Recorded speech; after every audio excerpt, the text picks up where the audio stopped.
Selamat sore kembali saya ucapkan bagi jujur semuanya yang baru saja mengakses di live streaming di lovejogja.online. Kita kembali berjumpa di program Happiness Moment sampai nanti pukul 6 sore. Dan tema kali ini yang nanti akan kita dengarkan sama-sama selain dari Bu Salin adalah menawan pikiran dalam pikiran Kristus. Sudah terbuka di line interaktifnya di 0853 11665 300, di 0853 11665 300. Kita dengarkan sering dari Bu Salin dari studio Radio Love Jogja FM di kesempatan sore ini. Silakan Ibu. Yes, oke, mari kita berdoa. Kita minta pengurapan yang baru, kita minta kuasa otoritas Tuhan turun buat kita. Mari kita berdoa sungguh-sungguh.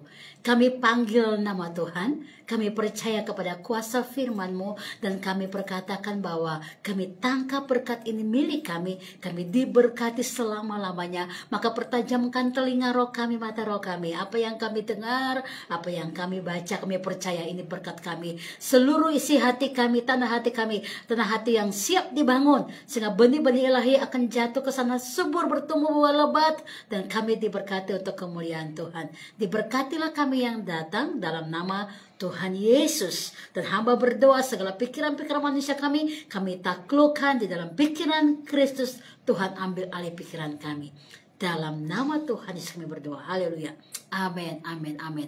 Ya, seperti yang saya doakan tadi, kita taklukkan pikiran kita dalam pikiran Kristus. Nah, ini yang paling penting, saudara, bahwa kadang-kadang kita lupa sebagai orang-orang percaya bahwa ada satu area terbesar yang merupakan kemenangan kita orang percaya.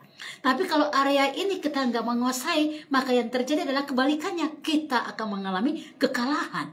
Nah, area terbesar kemenangan orang percaya adalah pikirannya, saudara. Ya, makanya hari ini kita mau belajar sungguh-sungguh. Kalau saudara sudah dikasih Tuhan satu area untuk mendatangkan kemenangan-kemenangan yang luar biasa, maka area ini perlu kita jaga.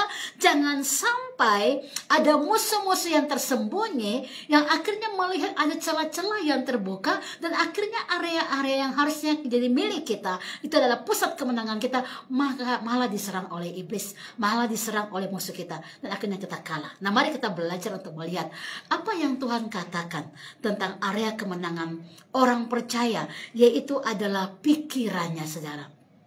Kadang-kadang ada banyak orang jatuh dan jatuh lagi oleh karena di area yang adalah kemenangannya dia ini, dia tidak mengunci, dia tidak menjaga semua celah, sehingga itu membuat dia jatuh berulang-ulang. Dan ini yang perlu kita belajar hari ini. Apa yang Tuhan mau saudara dan saya menjaga area kemenangan kita, yaitu pikiran kita. Mari kita baca dalam kitab 2 Korintus 10 ayat 3 sampai dengan ayat yang kelima, saudara. Ya, saudara mungkin lagi di mobil atau mungkin lagi di rumah, di kantor, dimanapun saudara berada, mari kita belajar bersama-sama, karena semua kita udah dikasih Tuhan satu area kemenangan yang luar biasa, dan kita perlu ada sampai di titik dimana kita harus menang dan tetap menang, selamanya menang. Amin ya. 2 Korintus 10 ayat 3 sampai dengan ayat yang kelima.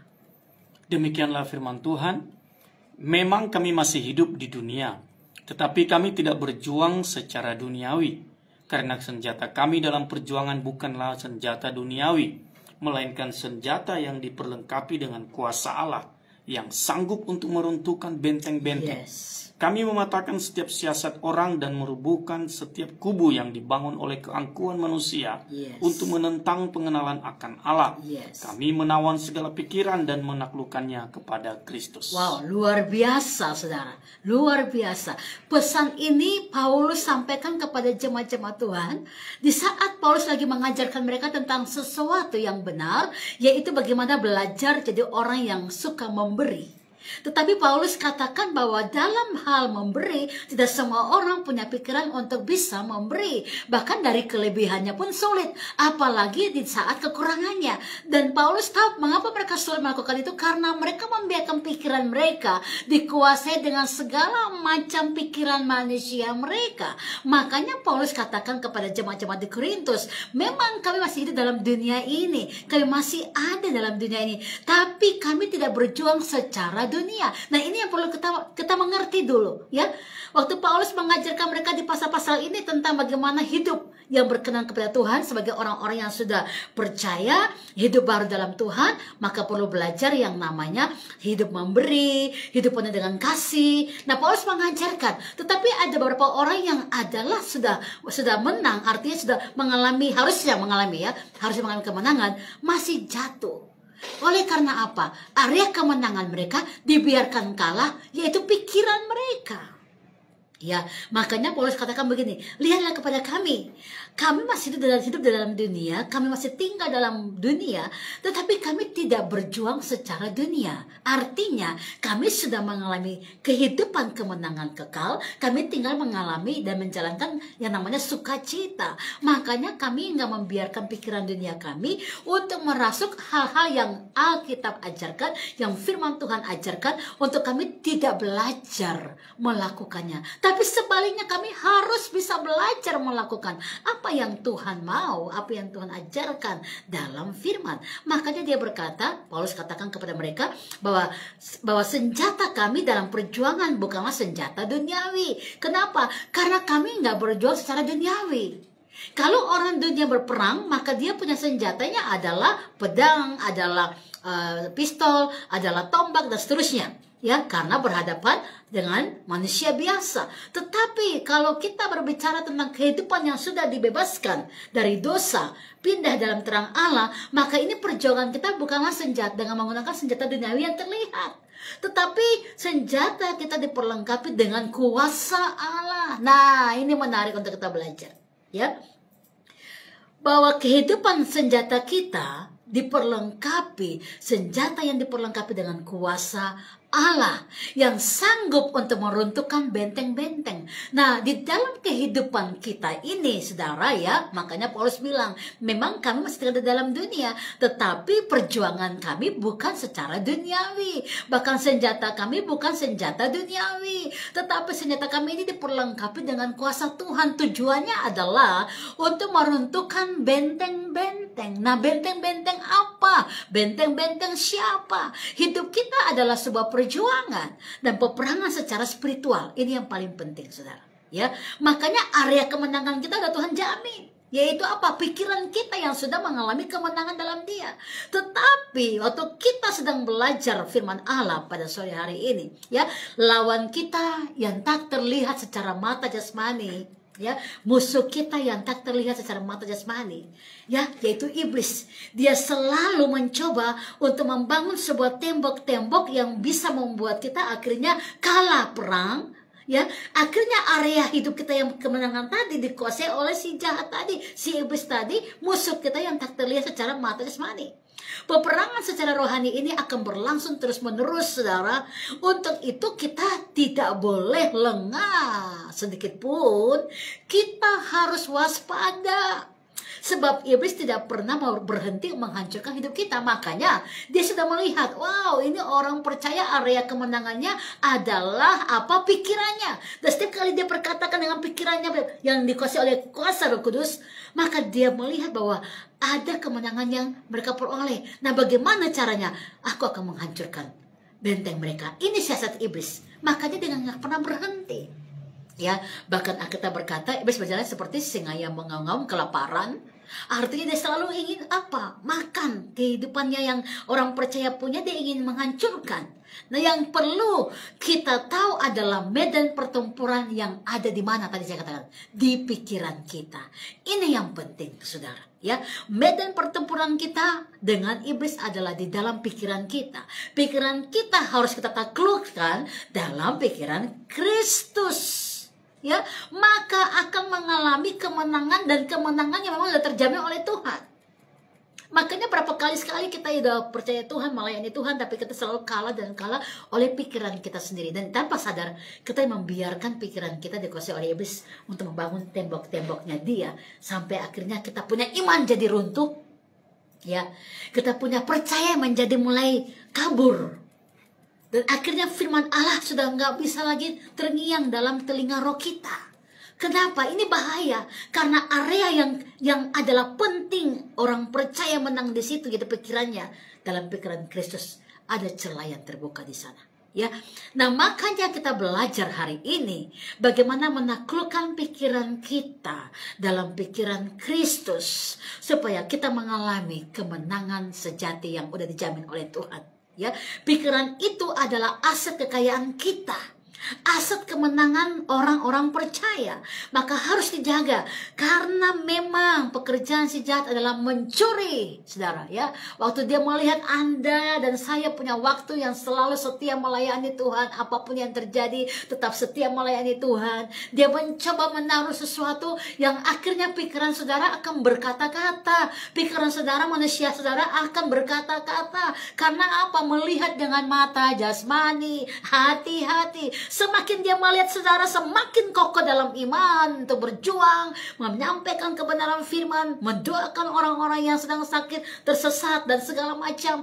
Dia mulai menaruh sesuatu dengan adanya masalah yang Tuhan izinkan. Dia ingin mencampur tangan untuk merusak iman kita. Di mana, saudara? Area pikiran kita.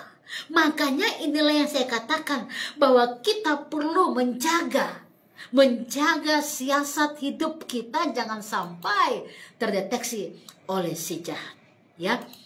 Nah, pada hakikatnya memang semua orang punya kekuatan untuk menang dalam segala situasi, ya. Tapi ada celah yang kadang bisa buat seseorang kalah dalam menghadapi situasi itu atau kondisi-kondisi yang terjadi dalam hidupnya. Ya, ada berapa orang yang jatuh oleh karena pikiran yang salah. Contoh, saudara ke hotel dan tiba-tiba sampai di lantai 11. Saudara lihat ke bawah, oh my God, oh, aduh. Tapi kalau orang yang hebat, malah dia bilang, oh indah sekali. Dari atas aku bisa melihat semuanya. Dia punya pandang apa? Melihat keindahan yang luar biasa, ya. Tetapi orang yang membiarkan pikirannya terjebak dengan ketakutan, melihat ketinggian, bukan lagi indah yang dia lihat. Maka dia tutup mata, oh saya takut. Ini tergantung pikiran kita, saudara. Ya, pikiran kita yang kadang-kadang membuat kita lumpuh. Menang atau kalah semua dimulai dari pikiran kita. Apapun yang disimpan dalam pikiran kita, cenderung itu yang akan terjadi dalam hidup kita. Makanya Paulus sangat tegas mengatakan, kamu harus bisa menawan segala pikiran manusiamu dan menaklukkan dalam pikiran Kristus, supaya engkau tetap melihat area yang sudah Tuhan jamin kemenanganmu itu, engkau tetap mengalami kemenangan yang kekal. Bagaimana cara untuk menang di dalam peperangan pikiran kita? Ini paling penting. Jika kita mau menang di hari-hari ke depan, maka kita perlu mengubah mindset kita, cara pikir kita. Mari belajar untuk bagaimana kita memiliki kekuatan untuk tetap dapat berdiri di tengah-tengah badai persoalan, untuk tetap berkata. Makanya ini yang saya suka dengan perkataan Abraham. Sekalipun gak ada dasar untuk aku percaya dan berharap, tapi aku tetap percaya. Dan ingat, Tuhan berkata, Tuhan memperhitungkan itu sebagai kebenaran. Ini luar biasa. Gak semudah memang yang kita baca di Alkitab. Masa sih? Kenapa? Wow, Abraham mendeteksi bahwa secara manusia dia gak bisa. Tapi kalau dia berjalan dengan pikiran Tuhan, dia tinggal di dalam kekuatan kuasa roh Allah, dia berkata bahwa sekalipun gak ada dasar secara manusia, ini gak mungkin, mana bisa. Tapi dia percaya, sekali lagi, Tuhan mengambil alih. Saudara perlu dengar firman ini dan mulai taklukkan pikiranmu dalam pikiran Kristus. Amin. Amin. Karena waktu pikiran Anda yang berjalan, Anda akan tarik nafas, selalu bilang susah, aduh bagaimana bisa, dan seterusnya. Tetapi kalau kita tundukkan pikiran kita pada pikiran saya percaya ada akhirnya oase itu Anda lihat di tengah-tengah padang gurun. Ya, memang semua kita akan diuji di padang gurun, saudara. Tetapi percayalah, di tengah-tengah padang gurun ada oase. Sebagaimana Tuhan memperhatikan umat Allah saat mereka ada di padang belantara. Tuhan berikan mereka makan, Tuhan berikan mereka minum, dan mereka punya kaki nggak terluka. Secara bertahun-tahun berjalan, pakaiannya nggak runtuh dari badan, bertahun-tahun berjalan. Wow! Apakah masih bisa berlaku? Yes, karena Tuhan yang sama berlaku dan Dia ada dengan kita. Apa yang kita berdoa, Tuhan yang sama ada di tengah-tengah kita. Bahkan today I speak in spirit of God, karena Tuhan ada di tengah-tengah kita. Amin. Oleh karena mari kita belajar. Kuncinya adalah apa yang menjadi bagian kita, kita harus mempertahankan. Ya, strategi kemenangan itu adalah apa yang di bagian kita. Kita pertahankan. Saya tanya, apa bagian saudara? Imanmu? Pertahankan imanmu. Amin. Apa bagian saudara? Percaya walaupun belum melihat. Pertahankan.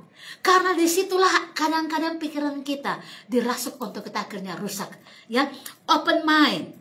Open mind, setting pikiran saudara sedemikian rupa untuk membuat Tuhan mengambil alih. Setting pikiran Anda semaksimal mungkin untuk bagaimana Tuhan bekerja lebih dari yang Anda pikirkan.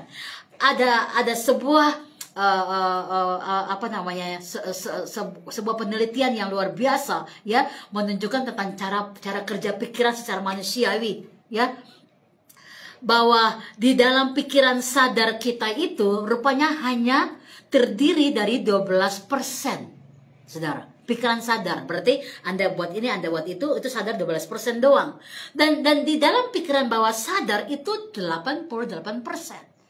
Ini mengerikan sekali, dan saya ingin katakan bagi saudara yang sering banget dikit-dikit sakit hati, dikit-dikit kecewa, Anda sedang membuang semua pikiran yang sakit, yang pahit itu ada di dalam pikiran-pikiran manusiamu, di dalam alam bawah sadarmu, dan itu bisa merusak, ya, pikiran saudara. Karena yang terjadi, ya, ilmu kedokteran menyatakan bahwa hanya 12% pikiran sadar kita berfungsi. Dan alam bawah sadar itu 88%. Jadi memang ini penting untuk kita mesti belajar dan melihat bahwa saat kita bisa menaklukkan pikiran kita, yang terjadi adalah alam bawah sadar kita dikuasai oleh kuasa Roh Kudus, dan yang